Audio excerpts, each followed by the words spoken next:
자, 수업합시다.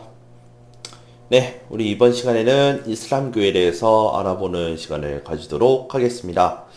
우리 프린트는 10번과 11번에 대한 내용인데요. 이 부분을 우리가 다 할 수 있을지는 모르겠지만 제가 부담이 안 되는 선에서 최선을 다하도록 하겠습니다. 자, 먼저 이슬람교의 성립에 대한 내용인데요.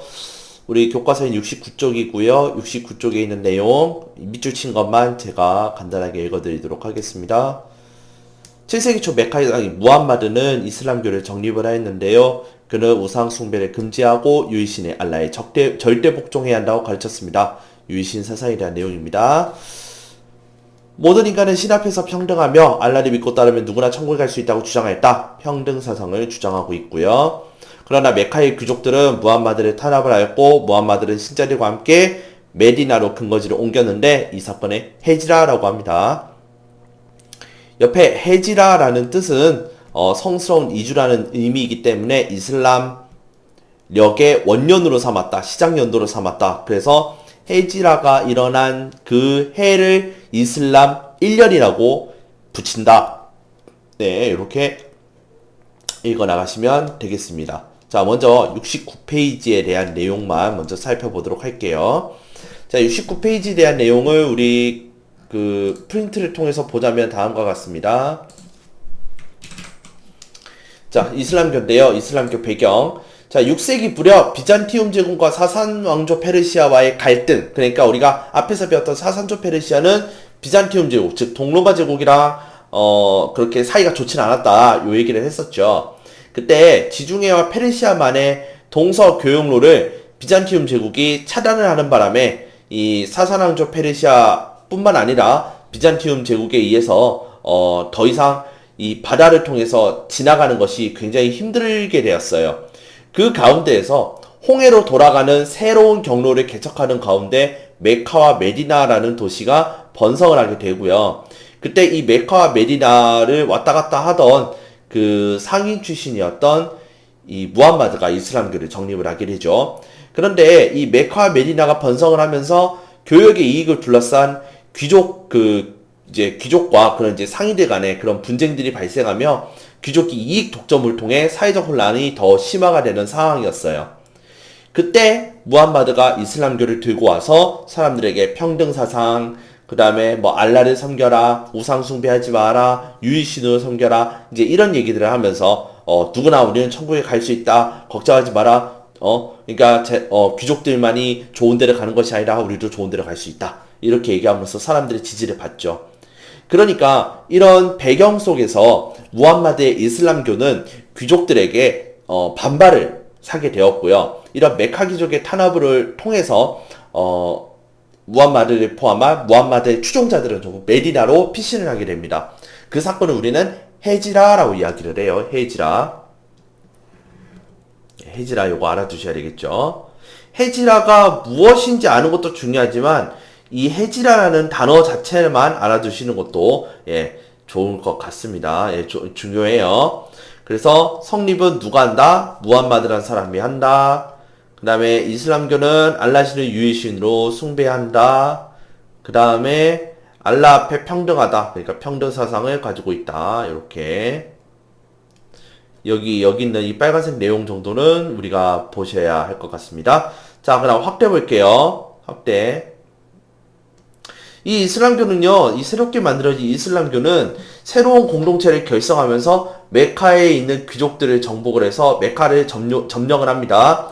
그리고 거기에 카바 신전이라는 것을 건립을 해서 지금 이슬람교의 그런 큰 사원 중에 하나, 그리고 이슬람교를 대표하는 성지 중에 하나로 자리 잡은 것이 바로 이 카바 신전이라고 보시면 되겠습니다.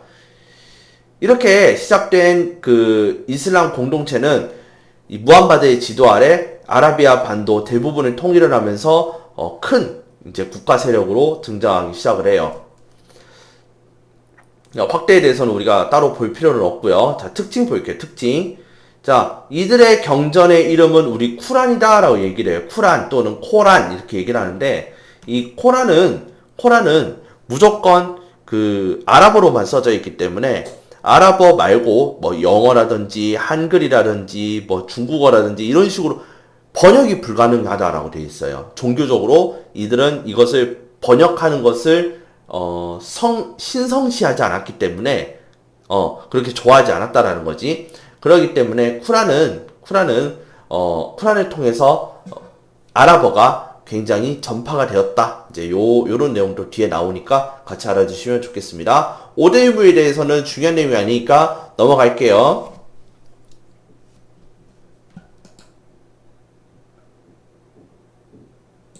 자, 그럼 이제 이슬람 제국과 문화에 대한 내용을 먼저 보도록 하겠습니다. 정치적 발달 위주로 우리가 보도록 하겠습니다. 자, 우리 교과서 70쪽입니다. 70쪽. 무함마드가 죽은 후에 이슬람 공동체는 이슬람 세계의 새로운 지도자로 칼리프라는 사람들을 선출했습니다. 자, 여러분, 선출이란 말 자체가 무슨 뜻이냐면 선거해서 뽑는다라는 뜻이에요. 선출. 선거로 뽑히는 것을 선출이다라고 이야기를 합니다. 그러니까 칼리프는 사람들의 지지를 받아서 올라가는 사람이 칼리프예요. 칼리프는 다시 이슬람교를 믿는 사람들의 지지를 배경으로 지지를 받아서 등극하는 사람이 칼리프다라고 얘기를 하는 거예요. 그러기 때문에 모든 사람들이 무함마드의 계승자라는 의미의 이 칼리프의 지도를 따르게 되는 거죠. 이해하시겠습니까? 그래서 이러한 선출된 칼리프들이 이슬람 공동체를 이끌던 그 시대를 우리는 정통 칼리프 시대라고 얘기합니다. 정통 칼리프 시대라고 얘기를 해요. 그러니까 무함마드가 죽고 이 무함마드의 뜻을 이은 사람만이 무함마드의 뒤를 이을 수 있을 거 아니에요. 그쵸? 그래서 그러한 사람들 중에서 선출을 통해 뽑혀서 이러한 사람들이 그 이슬람 공동체를 이끌어가던 시대, 이 칼리프 4명의 시대를 정통 칼리프 시대라고 얘기를 해요. 그러니까 정통이란 말이 있다는 것은 정통하지 않은 칼리프도 있다는 것을 의미하는 거죠. 바로 이것들하고 구분을 짓기 위해서다라고 생각해 주시면 좋을 것 같습니다. 자, 그 다음 밑줄 친 것 위주로 볼게요. 이슬람 세력은 정복한 지역의 주민에게 이슬람교를 강요하지 않았습니다. 단 개종을 하면 세금을 줄여주었기 때문에 결국에는 이러한 세금 때문에라도 사람들이 이슬람교를 많이 믿게 되었고요. 이슬람교가 빠르게 전파가 됩니다. 자, 그러다가요, 우마이야 왕조에 들어서서 4대 칼리프 알리가 내분으로 암살당하자 우마이야 가문이 칼리프 자리를 차지하고 자손들에게 세습을 하며 우마이야 왕조가 성립을 합니다.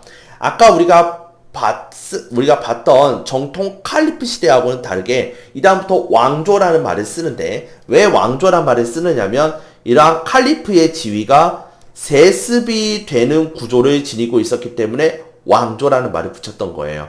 또한 이때 칼리프는 정통 칼리프와는 좀 다른 방식의 세습을 통하여 계승이 되는 칼리프였기 때문에 세습 칼리프라는 식으로 제가 얘기를 하는 거지만 세습 칼리프란 말은 어디에도 없어요. 어쨌건 뭐라고?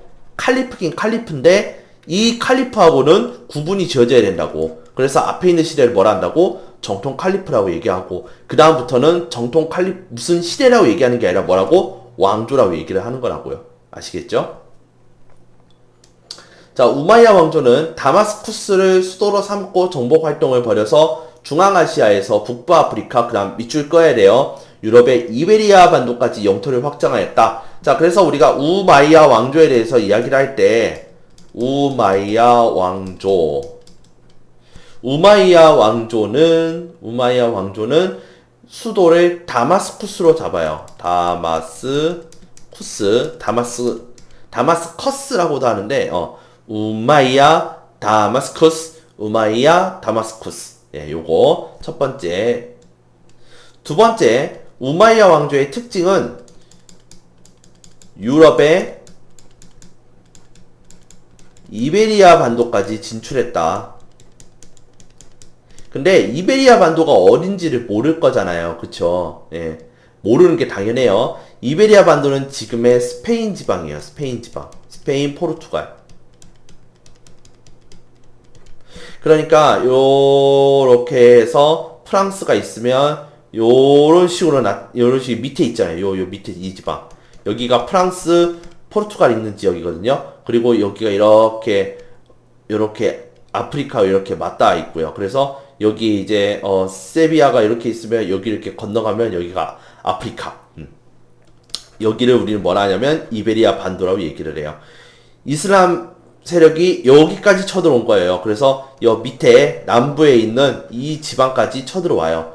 그때 유럽의 상황에서는 프랑크 왕국이 들어서게 되었고, 이 프랑크 왕국은 마침 이렇게 그러니까 북으로 올라가고자 하는 이슬람 세력을 견제하기 위해서 뚜르뿌아띠의 전투라는 것을 벌여서 이들을 막아냈다. 뭐 이런 사실들이 있는데, 요거는 우리가 뒤에 가서 또 제가 언급해 드리도록 할게요. 뚜르뿌아띠의 전투라는 것은 몰라도 돼요. 지금 여러분 지금 수준에서는 몰라도 되고, 단지 나중에 고등학교 세계사 할 때는 뚜르뿌아띠의 전투가 시험에 굉장히 잘 나오니까 그렇게 계속 공부하실 분들은 알아두셔야 될 것 같습니다. 예, 어쨌건 우마이야 왕조의 특징, 첫 번째, 다마스쿠스에 도움을 주었다. 두 번째, 유럽의 이베리아 반도까지 진출하였다. 그래서 이 이베리아 반도가 있는 곳이 지금의 스페인과 포르투갈이 있는 지역이다. 네, 이렇게 이해하시면 좋겠습니다. 그런데 이 우마이야 왕조의 세 번째 특징이 무엇이냐면, 이제 이들이 잘못하고 있는 거지. 잘못하고 있는 거. 무엇을 잘못했느냐? 아랍인 우대 정책을 펼쳐요. 아랍인 우대라는 말은 아랍인들에게 특권을 준다는 거지. 즉 다른 말로 얘기하자면 아랍인 위주의 차별 정책을 했다라는 말과 같은 말이 되겠습니다. 아랍인을 우대하고 비아랍인을 차별했다라는 거지.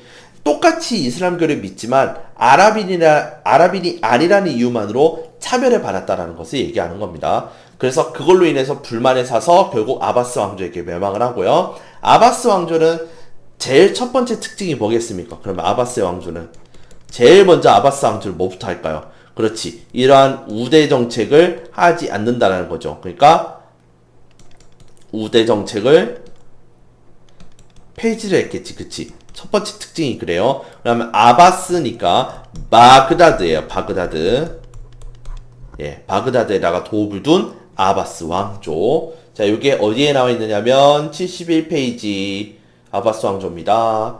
아바스 왕조는 아랍인 중심의 민족 차별 정책을 폐지하고 모든 신도는 알라 앞에 평등하다라는 이슬람 원칙을 세워 나라를 다스렸다.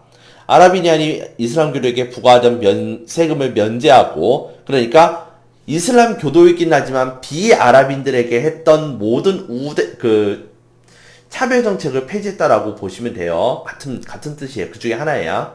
그다음 유능한 사람을 관리나 군인으로 임명하였다. 우대 정책을 폐지하고 이제 능력자를 등용했다. 능력 위주의 인재 등용을 했다. 그다음 탈라스 전투에서 승리했다. 자, 3번 탈라스 전투 승리. 자, 4번 그다음 바그다드는 국제도시로 성장했다. 이거 중요한 게 아니고, 그런데 분열이 되었다가 몽골의 침입으로 멸망하였다. 몽골 침입으로 멸망. 네, 요렇게 쓰면 되겠죠. 요렇게 정리하면 되겠습니다. 아바스 왕조. 자, 여기까지 우리가 봤고요. 자, 그럼 요 정치 변화 내용까지를 우리가 프린터로 다시 한번 정리해 보도록 하겠습니다. 자, 지금 우리가 정통 칼리프 시대부터 다시 볼 텐데요.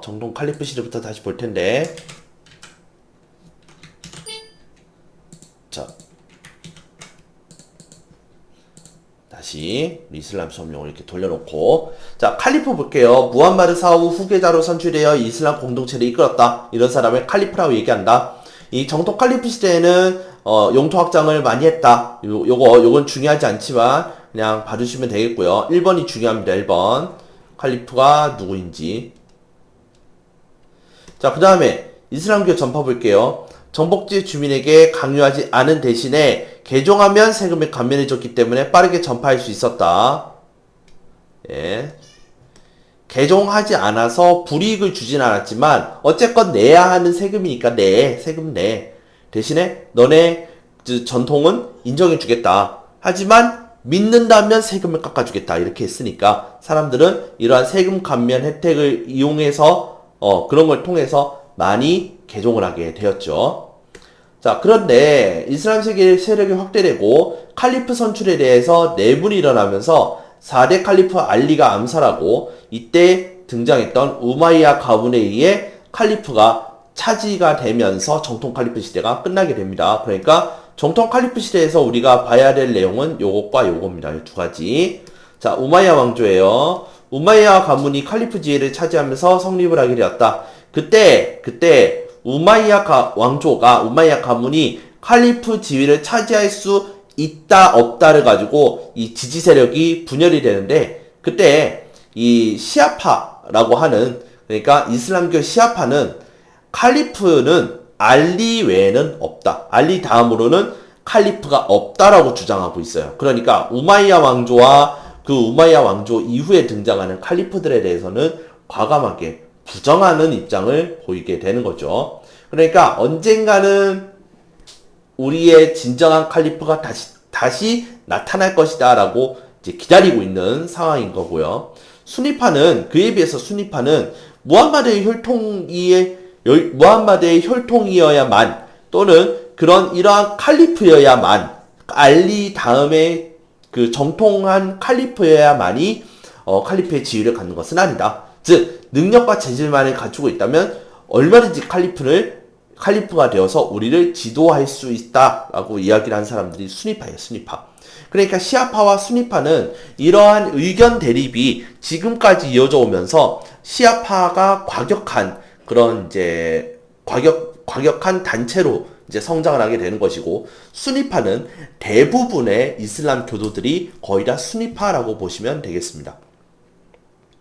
그래서 이러한 우마이야 왕조와 새로운 칼리프를 인정하는 대부분의 이슬람 교도들을 우리는 수니파라고 이야기를 해요. 자, 그다음. 자, 다마스쿠스로 천도했다. 그러니까 우마이야 왕조의 첫 번째 이들의 수도는 다마스쿠스다. 그 다음에 아프리카 남부와 남부 유럽, 즉 지금의 스페인과 포르투갈이 있는 이베리아 반도까지 진출하였다. 세 번째, 아랍인 중심의 민족 차별 정책을 실시하였다. 그러니까 아랍인이 아닌 사람이 이슬람교를 안 믿었다면 문제가 없을 수도 있어요. 그런데 그 사람들도 이슬람 교도인데 왜 같이 이슬람교를 믿는 사람들끼리 차별하느냐라고 해서 내분이 일어나서 멸망을 하게 되고, 이 우마이야 왕조의 뜻을 이은 후 우마이야 왕조가 등장해요. 후 우마이야 왕조는 이베리아 반도에만 성립한 왕조예요. 요거 하나 정도는 좀 알아주시면 좋은 게, 우리 지도에 보면은 우마이야 왕조는 되게 넓게 되어 있으면서 이베리아 반도, 그 다음에 이베리아 반도 주변에만 있는 후 우마이야 왕조가 따로 있거든요. 그러니까 요 두 가지에 대한 내용, 같은 우마이야 왕조긴 한데, 앞에서 우리가 지금 요 다마스쿠스가 수도였던 그 시절에는 먼저 나온 우마이야 왕조, 그 다음에 우마이야 왕조 후손들이 다시 한번 우마이야 왕조를 세웠던 것을 후 우마이야 왕조다라고 이야기를 하는 거예요. 아바스 왕조 볼게요. 다음 아바스 왕조입니다. 자, 아바스 왕조는 이렇게 우마이야 왕조가 했던 민족 차별 정책을 과감하게 폐지를 하고요. 능력에 따라 인재를 등용하기 시작을 합니다. 그러니까 차별을 하지 않았기 때문에 이게 가능했던 거지. 또한 아랍어를 공용어로 하고 이슬람 원칙을 법으로 지키게 하였다. 그다음 탈라스 전투에서 탈라스 전투의 승리를 통해 동서교역로를 장악함으로써 소위 말하면 그 비단길에 장악을 함으로써 꿀 빨았다. 무역으로 꿀 빨았다. 이렇게 생각하시면 되겠습니다. 자, 그들의 수도는 바그다드예요. 바그다드. 아바스 바그다드. 이렇게 외우시면 좋겠네요. 자, 그러나 후 우마이야 왕조와 파티마 왕조의 성장으로 인해서 이슬람 세계가 분열하게 되었고 칼리프의 세력이 약화가 되면서 13세기 몽골에 의해 멸망을 합니다. 사실 여기서 조금만 더 얘기하자면 칼리프가 세력이 약화가 되면서 칼리프의 정치적인 권력을 분리시킨 새로운 지도자가 등장하는데 그 지도자 이름을 술탄이라고 얘기를 해요. 근데 요거는 우리가 뒤에 가서 또 나올 거니까 우리 이 다음 그 단원에서 얘기가 나올 거니까 일단 요 정도만 이야기를 할게요. 자, 이제 우리 이슬람 문화에 대한 내용인데요. 요것도 빠르게 보고 지나가도록 하겠습니다. 그 중에서 여러분 지금 제가 이제 요거 확대시킬 건데요. 요 탈라스 있는 요 지역 있죠? 요거 위치 반드시 기억하세요. 탈라스 요 지역. 이거 기억하세요. 요 탈라스가 있는 여기 카불 위에 있는 곳이에요. 메르브 옆에 있는 곳이에요. 여기가 탈라스 위치 기억하세요. 자, 이슬람 문화권 형성되다. 자, 이슬람 사회의 특징. 자, 이슬람 사회에서는 쿠란과 하디스는 종교뿐만 아니라 일상생활의 기본 규범이 되었다. 쿠란은 다른 언어로 번역되는 것이 금지되어 있기 때문에 이슬람교가 전파되는 지역에서는 아랍어가 널리 쓰일 수밖에 없었다. 그러니까 아랍어가 확장되는데 쿠란의 역할이 컸다. 이렇게 보시면 되겠고요.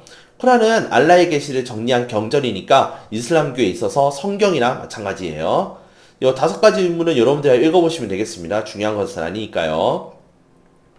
자, 이슬람 세계에서는요, 상업행위를 하는 것을 인정했어요. 왜 그랬냐면 이슬람교 자체가 상업행위 하는 것은 나쁜 일이 아니야 라고 가르쳤기 때문에 그런 거거든요. 또한 상업 활동을 통해서 이익을 얻는 것을 긍정적으로 봤던 것이죠. 그렇기 때문에 이 아라비아 반도에 있는 사람들이 이런 그 상업에 굉장히 많이 뛰어들게 되고, 그로 말미암아 우리나라에까지 종이 비단 도자기가 전파가 되는, 또는 서역에 있는 유리가 어디죠? 죄송해요. 경주까지 오게 되는, 그래서 경주에 황남대총 이런 데에서 유리가 등장하는 이제 그런 일들이 벌어지게 되는 것이 전부 이런 이슬람 상인들과 관련이 있고요. 심지어서 우리 울산에 보시면 처용이라는 존재가 있어요. 사람도 아니고 신도 아닌 것 같긴 한데, 이 처용 설화에 보시면 처용이 이렇게 얼굴이 있으면 얘 얼굴이 되게 까무잡잡해요. 이렇게 까무잡잡한데 이렇게 해서 이렇게 이제 처용 탈이 있으면 처용이 처용이 이렇게 있으면 처용이 이런 이제 생김새를 봤어. 처용의 생김새를 봐서 학자들이 추측하기로는 얘는 아라비아 상인일 것이다 라고 보통 이렇게 추측을 하는 이제 그런 내용들이 있어요. 그래서 우리나라의 처용 설화가 요 아라비아와 관련이 있을 것이다 라고 보는 설화가 있어요. 그런 설이 있어. 그러니까 이러한 설이 나돈다라는 것 자체가 뭐냐면 이 당시 아라비아 상인이 우리나라에도 왔다라는 거죠. 한반도에까지 진출해서 장사를 했다라는 것을 우리가 알 수 있습니다. 알 수 있어요. 자, 여기서 제가 밑줄 끈 건 어디냐면, 이슬람 상인은 거래를 위해 금은을 화폐로 사용하고, 요거 밑줄 어음과 수표와 이런 것들을 거래에 이용하는 거야. 우리가 있잖아요. 만약에 5만원을 지급을 한다라고 했을 때 5만원 요 화폐를 이렇게 주잖아요. 그치? 근데 여기서 얘기하는 것은 어음이라고 하는 것은 내가 5만원을 주기로 약속하는 증서예요. 약속 증서란 말이야. 그러니까 실제로 내가 5만원 준 거야, 안 준 거야? 5만원 준 게 아니에요. 주기로 뭐 하는 거? 약속하는 거예요. 그러니까 약속을 한다는 것은 이 장사하는 데에서 무엇을 중요하게 봤던 거야? 그렇지. 신의를 바탕으로 이러한 약속 증서, 그러니까 약정한 그런 증서를 서로 이렇게 서로 왔다 갔다 한 거야. 이렇게 직접 돈으로 준 게 아니라 어음이라는 것을 줌으로써 나중에 내가 필요할 때 이 어음을 들고 갔을 때 그 어음을 들이대면 어떻게 해요? 그 어음에 적혀 있는 금액만큼 돈으로 다시 바꿔주는 거예요. 그게 어음이에요. 어음. 그다음 수표라는 것은 뭐냐면, 이것을 우리는 지폐라고 그러는데 수표는 지폐보다는 조금 어음의 성격을 가지고 있어. 그러니까 이 수표를 들고 은행에 가면 이 수표를 뭐예요? 현금으로 바꿔주는. 그러니까 어음이랑 비슷해. 어음은 주기로 약정하는 그런 증서고요. 그 다음에 수표는 요 적혀있는 금액만큼의 가치를 지닌 종이에요. 이것을 우리는 수표라고 그래요. 이런 것들이 이용한다는 것 자체가 뭐냐면, 그만큼 약속을 약속의 기본인 신의를 중심으로 한 그런 금융이 발달했다는 것이고, 두 번째, 이렇게 어음과 수표를 써야 할 정도로 어마어마한 물량을 무역을 했다라는 것을 반증하는 그런 내용이 되겠습니다. 그래서 제가 조금 중요하게 봐갖고 이렇게 설명을 드리는 거예요. 자, 이슬람 문화 볼게요. 이슬람 문화의 대표적인 문학 작품으로는 아라비안 나이트가 있고요. 이건 그 클럽 이름 아니에요. 예, 아라비안 나이트라는 작품이 있고요. 그 다음에 건축에서는 돔과 아치 뾰족한 탑을 특징으로 한 모스크가 있어요. 모스크. 예, 요런 건물이 모스크인데, 이 모스크에 등장하는 양식에 아라베스크라는 양식과 그 아라베스크에다가 아랍어 글씨로 이렇게 막 적혀 있는 그런 것들이 있어요. 그러니까 당연히 그 아랍어 글씨에 적혀 있는 내용은 쿠란의 내용이겠지. 그다음 이슬람 세계에서는 자연과학이 크게 발달했는데요. 인도에서 우리가 영을 발견한 왕조가 있지. 무슨 왕조예요? 구타 왕조. 그치? 그래서 구타 양식에서 인도에 숫자 0이 발견됐다고 했잖아. 그 0을 받아들여서 아라비아 숫자를 완성을 하고, 이 아라비아 숫자를 통해서 이들이 수학이 더 발달하고, 이런 숫자를 이용한, 이 숫자와 관련된 내용들이 또 유럽으로 건너가면서 유럽의 그런 이제 학문 발달에 굉장히 큰 영향을 미쳤다라고 볼 수가 있겠죠. 또한 화학이 발달하면서 뭐 알칼리, 알고리즘, 있잖아요. 알칼리, 알코올, 이제 이런 것들, 예, 이런 것들이 대표적인 이제 화학과 관련된 그런 이제 용어라고 볼 수 있겠죠. 예.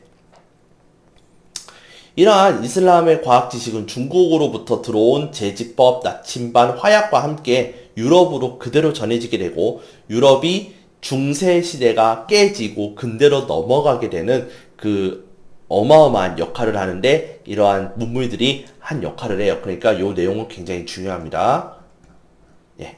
그 다음에 우리 75쪽에 제국 곳곳에 병원을 세우다 해서 이븐 시나의 의학전범, 요거만 밑줄 좀 쳐주세요. 예, 그리고 바로 우리 프린트 설명 들어가도록 하겠습니다. 자, 이슬람 문화 형성입니다. 자, 쿠란은 아랍어로 쓰이는 것을 금지했기 때문에 자연스럽게 아랍어가 퍼질 수가 있었다. 즉 이슬람 지역 내에서는 아랍어로 통일할 수밖에 없었다. 그다음 모스크는 예배당과 모임 장소로 활용이 되면서 이슬람 사회의 중심을 이루었어요. 그런 건물이지. 그런 모스크에는 아라베스크와 아랍어 글씨가 적혀 있는데, 이 아랍어 글씨는 쿠란 내용을 보통 이제 적어놨다라고 하더라고요. 또한 이 시기에 만들어진 이슬람 문학 작품 중 대표적인 것이 천일 야화라고 이야기하는 아라비안 나이트입니다.